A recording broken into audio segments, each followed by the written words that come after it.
예수를 믿고 함께 모인 그리스도인들의 모임은 겉으로 볼 땐 굉장히 폐쇄적이고 엄격한 모임이었습니다.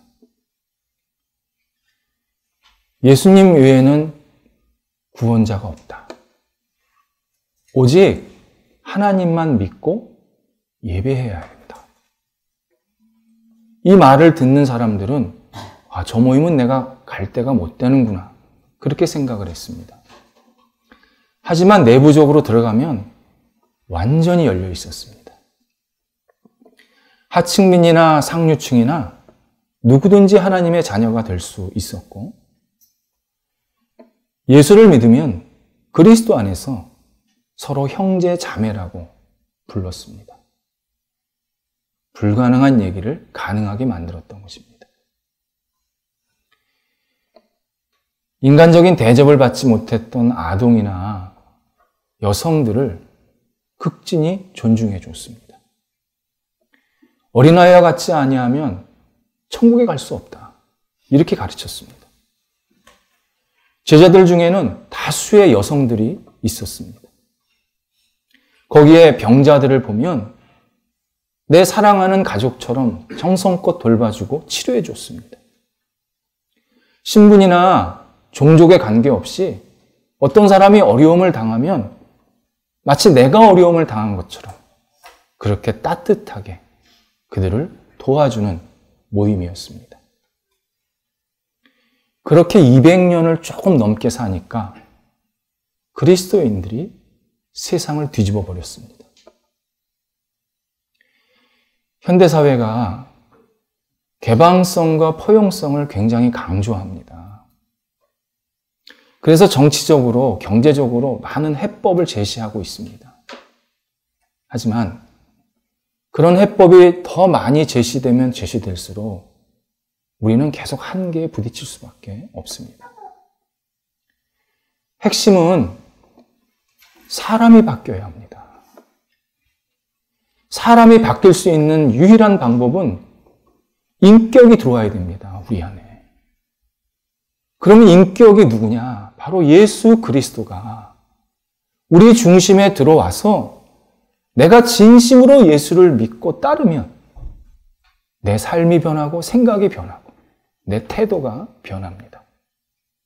그래서 서로 부족한 것이 있을지라도 서로 이해하고 포용해주고 또 더 나은 내일을 서로 도모할 수 있고 협력할 수 있는 아름다운 모임이 가능한 것은 오직 예수 그리스도 안에서만 가능합니다.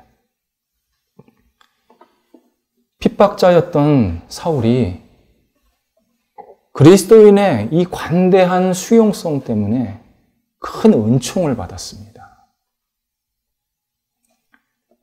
그가 핍박자였다는 것은 영적으로 온전하지 못했다는 의미입니다. 그런데 본인이 원치도 않았지만 예수님을 급격하게 만난 다음에 그리스도인들이 그 사울을 인정해 줍니다. 당신도 하나님을 만났군요. 그러면서 비록 핍박자였지만 형제로 받아들입니다. 이때부터 사울의 삶의 변화가 일어나기 시작합니다. 18절, 19절에 보니까 몇 가지 변화가 일어났습니다. 먼저 눈에 있는 비늘이 싹 사라집니다.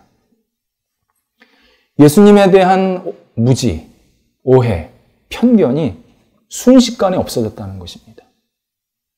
예수 믿는 사람들은 죽여야 된다라는 그러한 잘못된 생각들이 그냥 하루아침에 없어졌다는 것입니다. 그리고 진리이신 예수님을 바르게 볼 수 있게 되었다. 이런 변화가 먼저 일어났습니다. 또 하나의 변화가 세례를 받습니다. 지난날의 과오를 깨끗이 정리하고 예수님이 나의 구원주이십니다. 고백하면서 하나님의 자녀가 됩니다. 핍박자의 신분에서 영적으로 완전히 새로운 신분으로 변화가 일어났습니다. 또 하나가 몸이 건강해집니다. 그리스도인들을 핍박하러 또 미워하고 막 어떻게 하면 죽일까 그런 생각만 했으니 얼마나 몸과 마음이 망가졌겠습니까? 그런데 하나님께서 그에게 다시 먹여주시고 다시 건강을 회복시켜 주셔서 새로운 육체가 되게 만들어 주십니다. 사울은 이 사실, 이 과정을 평생 너무너무 감사했습니다. 그래서 기회될 때마다 내가 이런 은총을 받을 수 없는 사람이었는데 이런 은총을 받고 내가 살고 있었다. 그렇게 고백을 하는 장면들이 굉장히 많이 나옵니다. 사도행전 22장 지금 시절부터 지금 사울이 바뀐 시절부터 22장까지는 약 16년, 17년 정도가 지난 시절입니다. 22장에서는 예루살렘 시민 앞에서 26장에서는 아그리빠라는 왕 앞에서 내가 이런 사람이 원래 아니었다. 그런데 하나님께서 나를 그리고 그리스도인들이 나를 이렇게 받아줘서 내가 주님을 증거할 수 있는 사람이 됐다. 너무너무 감사하다. 내게 은혜가 너무 크다. 이렇게 고백하는 장면들이 나옵니다. 사울은 예수를 믿은 이후부터 마지막 순교할 때까지 감사였습니다. 심리학의 한 분과인 감사학이라는 학문이 있습니다. 감사학에서는 사람이 하는 감사가 주는 사회적인 영향력을 세 가지로 정리를 해줍니다. 첫 번째는 사회 구성원 간의 관계를 좋게 만든다고 분석합니다. 내가 감사하고 또 상대방의 감사를 받고 하는 이 관계 속에서 서로 모르는 사람도 친해집니다. 그리고 실타래가 배배 꼬인 그런 관계도 감사가 시작이 되면 하나씩 풀리기 시작합니다. 두 번째는 감사는 호의적인 행동을 고양을 시킵니다. 내가 누군가에게 호의를 받았다면 이 호의를 내가 다른 사람에게 해주고 싶은 심리가 사람들한테 다 생기게 마련입니다. 그래서 내가 하나의 호의를 받았으면 또 누군가의 하나의 호의를 베풀 수 있는 그런 호의로운 행동을 적극적으로 하는 사람으로 변하게 되는 그러한 분석을 내놓고 있습니다. 세 번째는 사회적 도덕성이 높아집니다. 감사가 많은 사회를 보니까 범죄가 현격하게 줄어들다는 겁니다. 내가 감사하고 상대방의 감사를 받고 서로 또 주고받는 관계 속에서 이 행동이 상대방에게 해가 되지는 않을까. 그런 생각을 하면서 범죄가 줄어들더라는 것입니다. 사울은 그래서 많은 사도들 중에서 유난히 감사의 생활을 강조했습니다. 사울이 자식처럼 아끼고 그리고 사랑했던 후배 목회자 디모데가 있습니다. 디모데가 젊은 나이에 에베소 교회, 당시에 큰 교회 중에 하나였습니다. 에베소 교회의 목회를 시작하게 됩니다. 그런데 교인들 때문에 굉장히 어려움을 당합니다.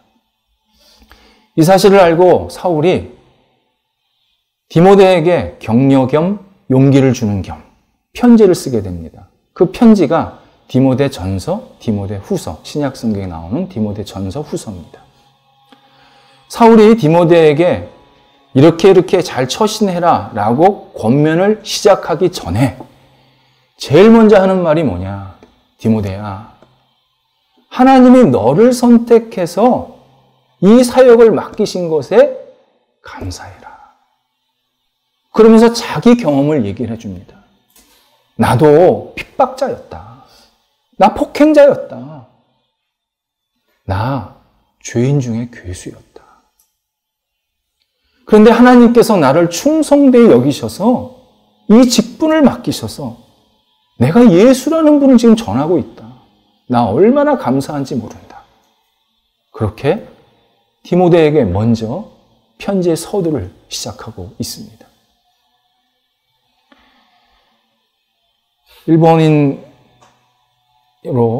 최연소 호스피스 전문의 자격을 딴 오츠 슈이치라는 의사가 있습니다. 그분이 1000명이 좀 넘는 마지막 죽음을 앞둔 환자들을 계속 만나고 대화하고 같이 생활하면서 경험한 내용을 정리한 책이 하나 있습니다. 그 제목이 죽을 때 후회하는 25가지입니다. 이 책 제목을 거꾸로 읽으면 살아있을 때 반드시 해야 하는 25가지입니다. 죽음을 앞둔 사람이 제일 많이 하는 후회 넘버원이 내가 내 옆 사람에게 감사하다는 말을 더 많이 했어야 했어요. 이거였다는 겁니다. 사람이 제일 먼저 태어나면 엄마 아빠와 함께 더불어 제일 먼저 배우는 단어가 감사합니다. 여러분 하도 오래되셨죠? 키우신 지? 처음에 우리가 아이를 가르칠 때 뭘 주면서 감사합니다. 이렇게 가르친단 말이죠. 감사합니다를 제일 먼저 배웁니다. 그런데 슈이치 박사가 보니까 사람이 세상을 떠날 때도 마지막 하는 말이 뭐였냐? 열의 아홉이 감사합니다였습니다. 고맙다, 고마워. 이 말을 다 하더라는 겁니다. 감사는 그리스도인이 되는 순간서부터 마지막 떠나는 순간까지 하는 그리스도인의 정체성이 담긴 고백입니다. 내가 하나님을 믿게 된 것도 감사. 내가 하나님을 믿고 지금까지 살아있는 것도 감사. 내가 하나님 믿으면서 세상을 떠나게 된 것도 감사. 이 감사가 끊이지 않는 사람들이 바로 예수 그리스도를 믿는 사람들의 큰 특징입니다. 자기 자신을 자각하면 할수록 감사는 더 깊어집니다. 사울이 자신을 나는 죄인 중에 괴수다. 죄인 중에 최고 앞잡이 우두머리다. 이렇게 고백하면서 항상 뒤쪽에는 뭐가 나오냐? 그래서 나는 감사하다. 나 같은 사람을 사랑하셨어. 나 같은 사람을 하나님께서 만나주셨어. 나 같은 사람을 하나님께서 구원시켜 주셔서 내가 말할 수 있는 것은 그냥 감사뿐이다.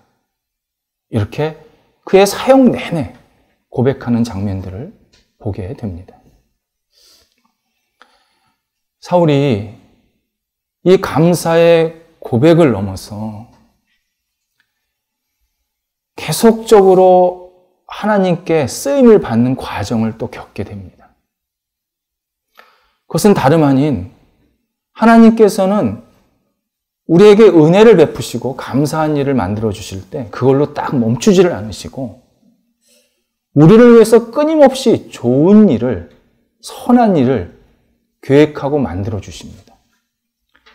우리가 하나님을 의지하고 붙잡으면 하나님께서는 그것으로 우리에게 만족을 끝내시는 게 아니라 우리를 위해서 끊임없이 무슨 더 좋은 일을 계속 행하고 만들어가 주십니다. 그래서 우리는 또 한 번 감사할 수밖에 없습니다. 사울이 3일 동안 오직 예수님만 바라보면서 아무것도 먹지 못하고 보지도 못한 상황에 놓여 있었습니다. 이때 하나님이 사울을 위해서 더 큰 선한 일을 준비하고 계셨습니다. 먼저 아나니아에게 나타나십니다. 신실한 충성된 하나님의 사람 아나니아에게 나타나서 아나니아야, 사울한테 가라. 그렇게 말씀하십니다. 아나니아는 이 말을 듣고 쉽게 수긍이 안 됐습니다. 사울은 자기들을 죽이려고 그리고 핍박하려고 이 다메섹까지 원정온 사람인데 자기가 왜 그 사람을 만나야 되고 왜 찾아가야 되는지 이해할 수가 없었습니다. 당연한 것입니다. 우리가 아나니아의 입장에서도 똑같이 반응했을 것입니다. 근데 하나님의 대답은 명확했습니다. 아나니아야, 내가 더 큰 계획이 있다. 내가 더 놀라운 계획을 가지고 있으니까 반드시 사울을 찾아가라. 하면서 주소를 알려주십니다. 직가 스트리트 유다 하우스. 너무 정확하게 알려주십니다. 딴 데 가지 말라는 겁니다. 그리고 가서 나는 다섯 사람 사울을 만나러 왔다 말하라는 겁니다. 유다네 집에 가서 그냥 놀러 왔어. 어떻게 사나 한번 보러. 얼버무리지 말라는 겁니다. 내가 온 거 나는 사울 때문에 왔다. 명확하게 얘기하라는 겁니다.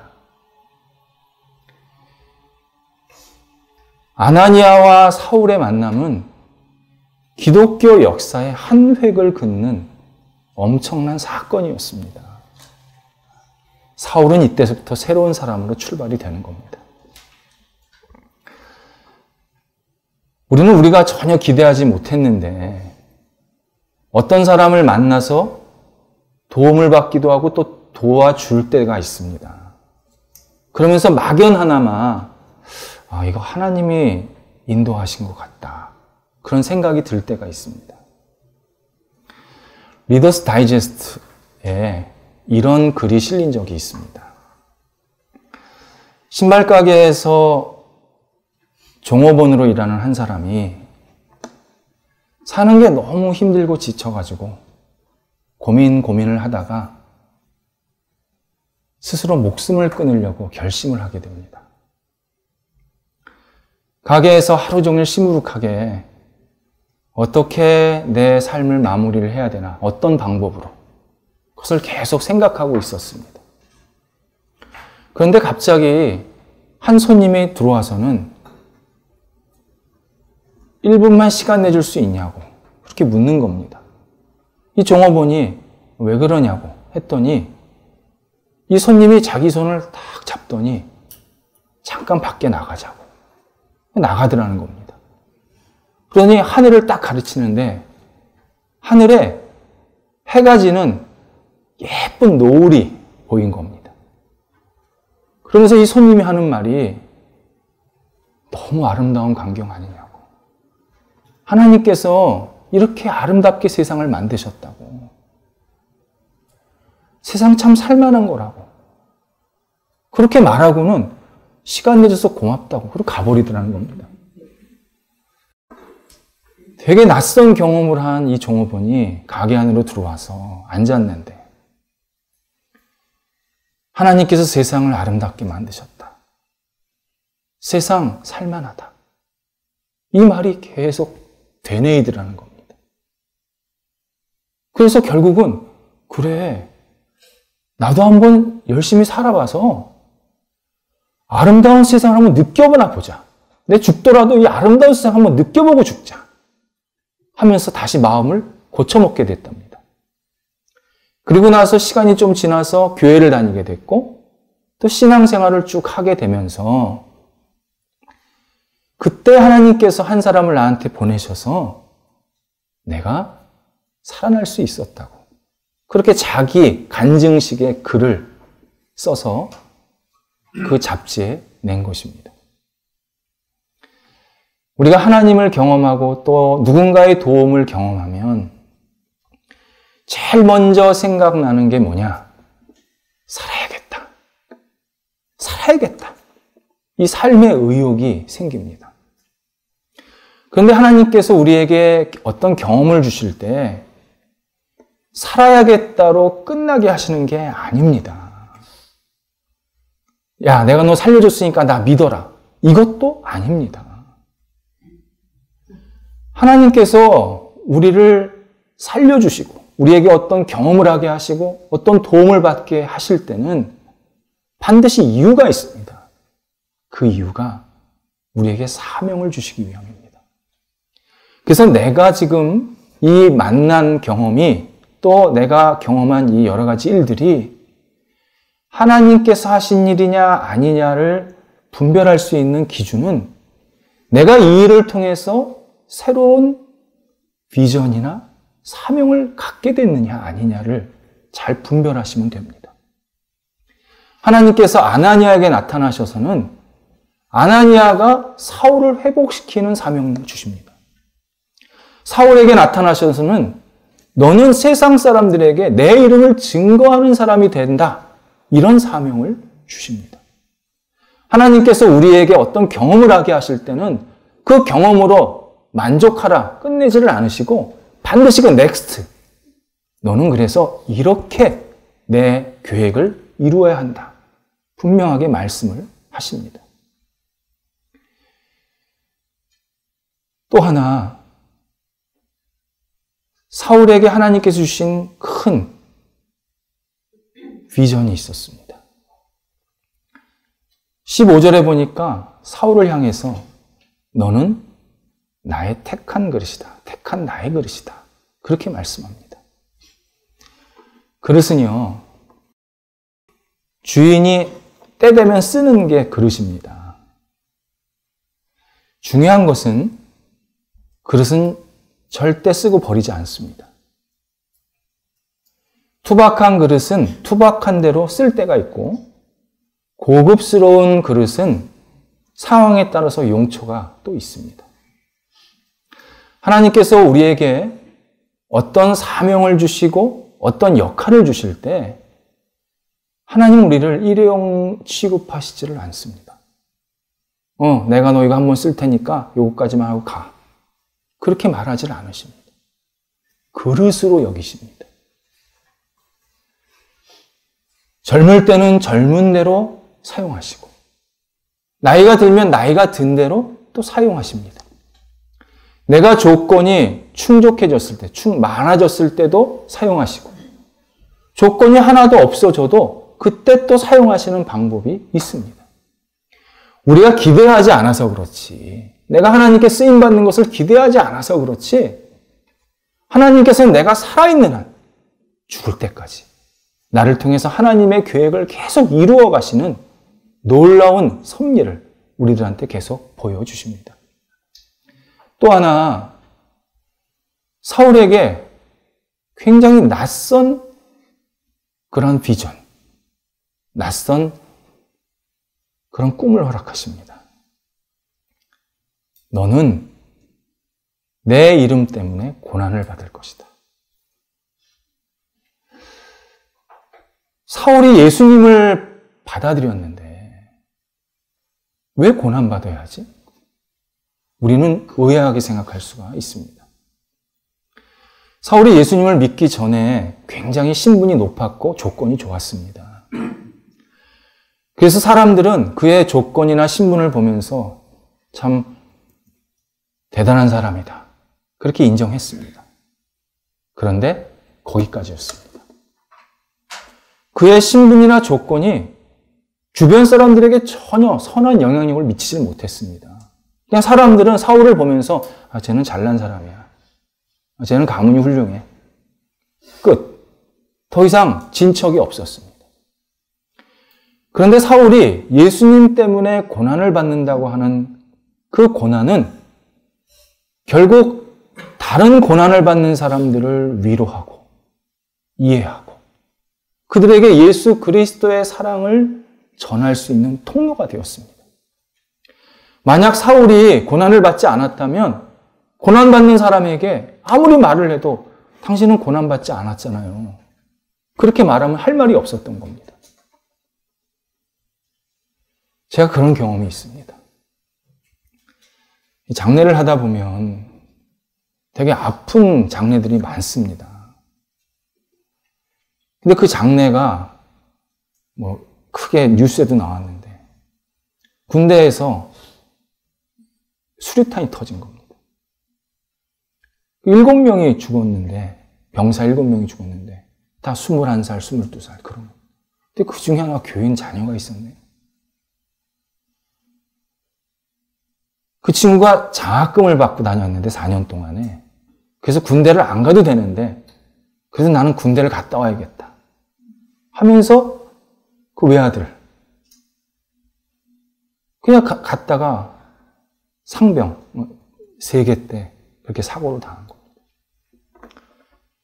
이 장례를 집내야 되는데 마음이 많이 무거웠습니다. 그래도 하나님의 말씀을 전했는데 그 사촌 누나가 저한테 저를 이렇게 막 붙잡고 흔들면서 목사님 애 죽어보지 않았잖아요.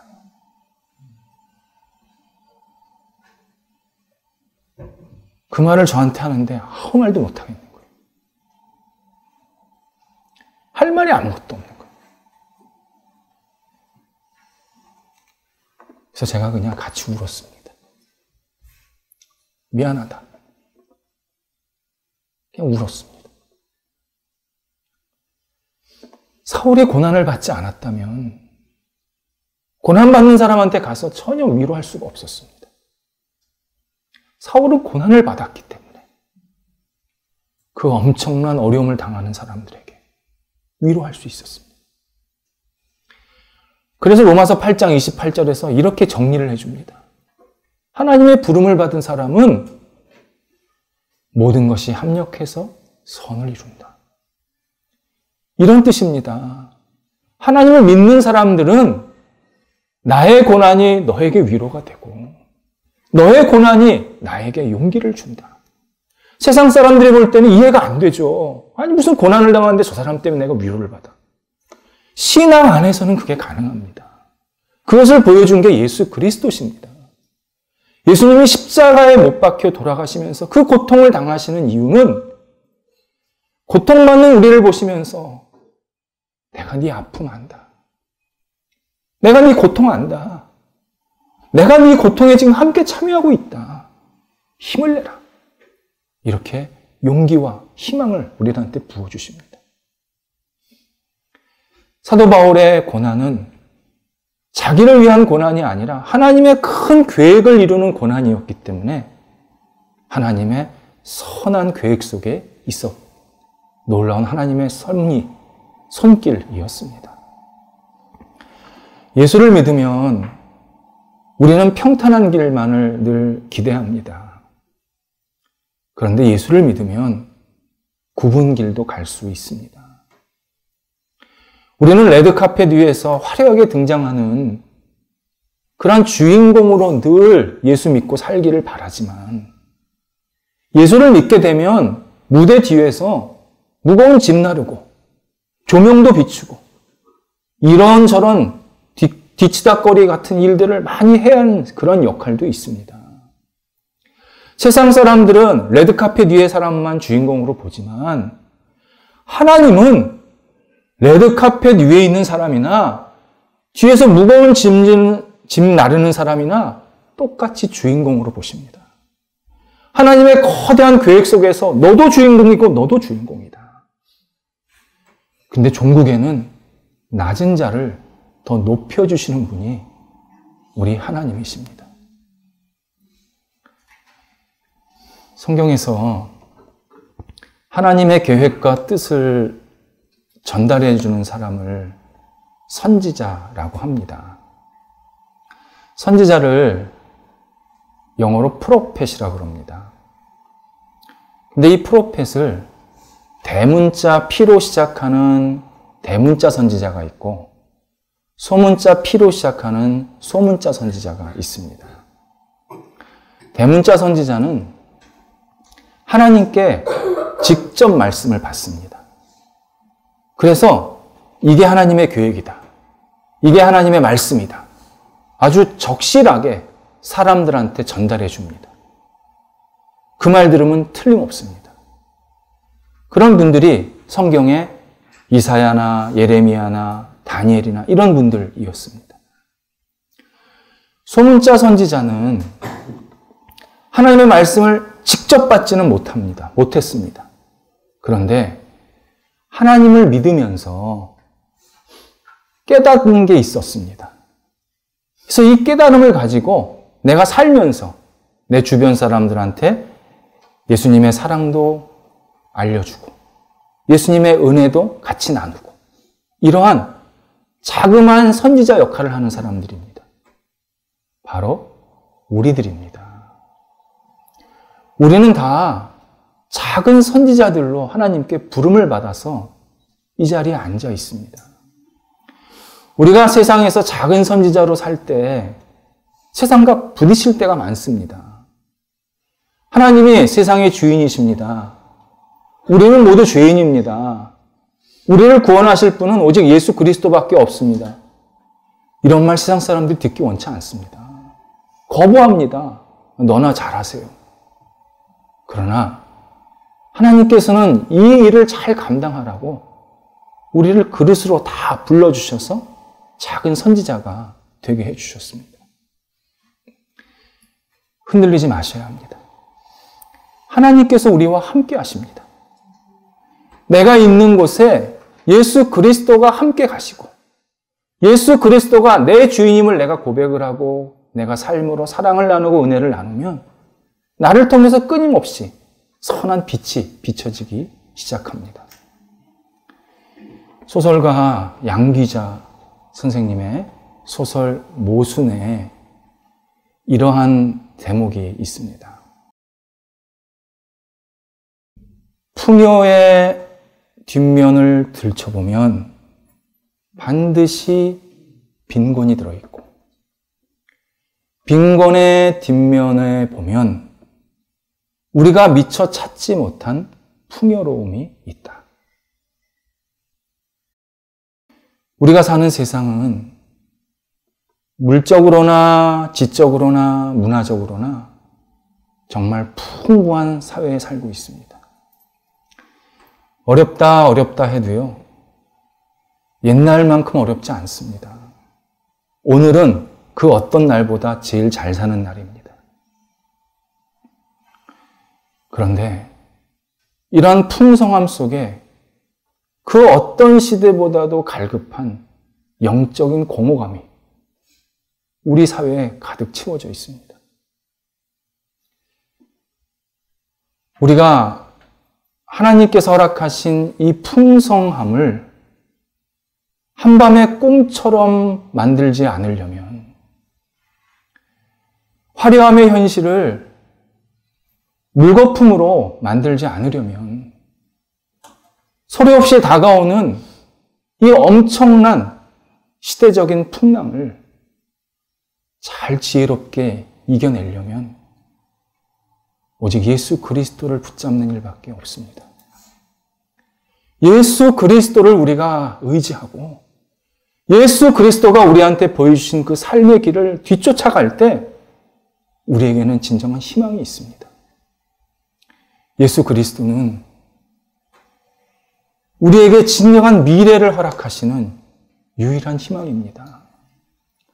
세상 사람들이 이렇게 하면 된다, 저렇게 하면 된다라고 말할지 모르겠지만 그 중앙에 예수 그리스도가 빠지면 아무리 높이 올린 탑이 있어도 어느 순간에 사르르 무너지는 모래 위의 성이 될 수밖에 없습니다. 이 예수 그리스도를 담고 세상에 나가라고 하나님께서 우리를 그릇으로 세워주셨습니다. 이 예수 그리스도를 담고 세상에 나가면 우리의 부족함도 있고 또 연약함도 있지만 이를 통해서 사도 바울을 하나님께서 거룩하게 사용하셨듯이 우리도 세상 속에서 아름답게 쓰임받는 하나님의 택한 그릇이 되게 하실 것입니다. 기도하겠습니다. 하나님, 저희들을 먼저 사랑하시고 먼저 불러주시고 먼저 하나님을 믿고 의지할 수 있게 하신 것 감사합니다. 저희들 믿음도 부족하고 하나님을 바라보는 눈도 바르지 못하고 또 하나님을 의지하는 그러한 연약한 부끄러운 면도 많이 있지만 그러나 그때마다 하나님께서 저희들을 긍휼히 여겨 주셔서 택한 그릇으로 이 땅에서 살게 하여 주시옵시고 하나님께 마음과 영광 돌리는 하나님의 사람 되도록 인도하여 주옵소서. 우리 앞에 있는 현실에 오직 예수님을 통해서 시대를 이겨나가는 하나님의 거룩한 백성들이 바로 우리가 되도록 인도하여 주옵소서. 예수님의 이름으로 기도드립니다. 아멘.